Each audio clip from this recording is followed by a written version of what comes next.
kaugalian na at tradisyon ng mga taga-barangay San Pedro Cutud sa San Fernando, Pampanga ang pagpapasan sa krus. Ang iba nga sa kanila'y hinihiwa pa ang likod at hinahagupit ang sarili sa pamamagitan ng bugkos ng pira-pirasong kawayan. Sus Mariosep, napakasakit! Pinakatampok sa kanilang panata ay ang pagpapapako sa krus. Mahuhugasan nga ba ang kasalanan upang matupad ang kanilang mga kahilingan sa Diyos para sa kanilang pamilya ang kanilang ginagawa sa kanilang sarili? Ito ang kwento ng Pasang Krus ni Ama. Habang nahihirapan ako, lalo akong napapalapit kay Kristo.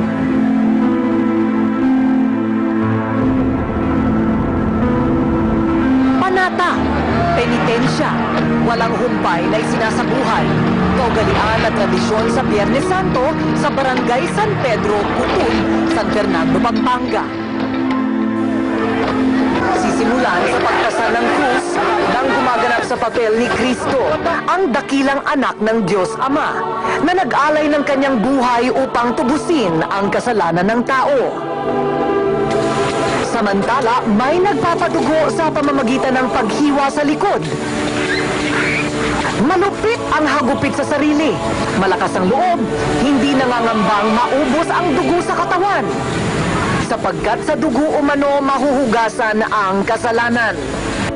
Kung ilang kilometro ang mga yapak ni Kristo, maladisyerto man ang init sa paligid, hindi alintana ang uhaw, ang bigat ng pinapasan, patungo sa Kalbaryo sa krus.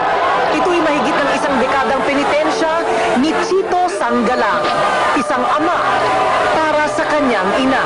Yung kasakit ng nanay ko, maluba, nagsusuka ng dugo. Nangako ko sa Panginoon hanggang 15 years. Tapos pa ako sa kuros. Gumaling naman. Hanggang ngayon, buhay pa. Walang takot naman noon si Chito na matamaan ng pako ang buto sa kamay niya at paa.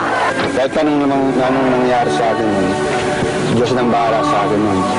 Dahil nagantanan ko yung penitensya ko. Sumunod naman sa panata ang kanyang kapatid na si Abner na sa kasamaang palad sumablay ang pagpako sa krus. Natamaan ng ugat sa buto, tapos namaga. Tapos na po, dinala na po sa ospital.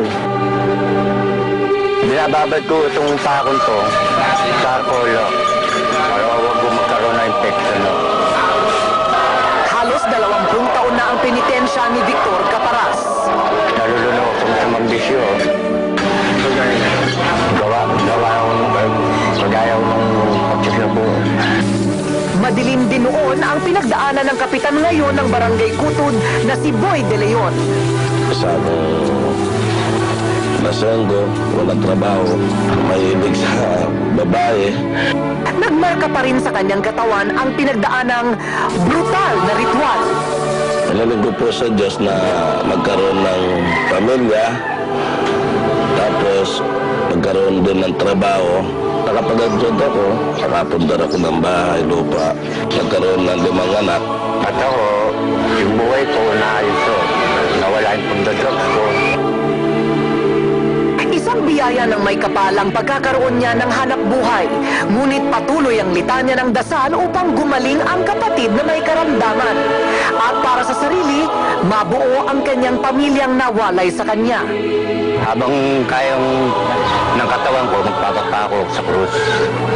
Sa isang banda, isang ina ang Mater Dolorosa. Nagdadalamhati para sa kanyang anak na ang bitukay nakalabas sa katawan.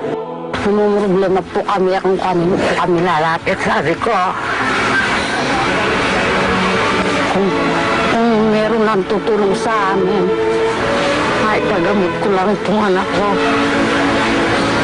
Tatanggapin ko po kahit ano. Ang ama kahit na dobli ng panata niya upang maisalba ang buhay ng kanyang anak. Tinitiis ko, matawag ng dahi ko sa Panginoon. Nahirap po.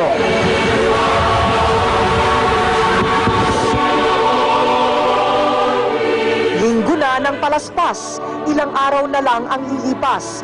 Biyernes Santo na. Si Mang Ruben ang pumalit kay Chito. 5 taon na niyang ginagampanan ng pagiging Kristo. Dating construction worker na himalang nakaligtas nang mahulog sa ginagawa masmasan na ako. Tumayo ko, tingnan ko yung sarili ko, wala sugat. Mula noon, naging panatanan niya ang pagpasa ng krus taon-taon. Ngunit hindi nauubusan ng problema. Ang asawa ko, nagkaroon ng bukol sa pisngi, malaki yun. Nanata ko rin yun, 3 taon, buwan lang, naalis na yun. Ang masaklap, tumindi ang kanyang penitensya nang biglang naputol ang krus na kinapatakuan niya. Yung mga palad ko, lumaki yung butas. Nagkadugo-dugo, nakabaon pa sa kahoy, sa krus. Yung kamay ko gumalaw, kaya lumaki yung butas. May sugat na nga bang hindi maghihilom sa paglipas ng panahon? Pagpapatawad sa nagkasala o pasanin ang krus ng iba? Maraming nagpapatulong na isama ko sila sa aking mga dasal. Kaya pa na po naman namin na magtiis dahil sa kahirapan. Huwag yun sana kaming husgahan sa mga nakita nyo na nahihirapan mga katawan namin.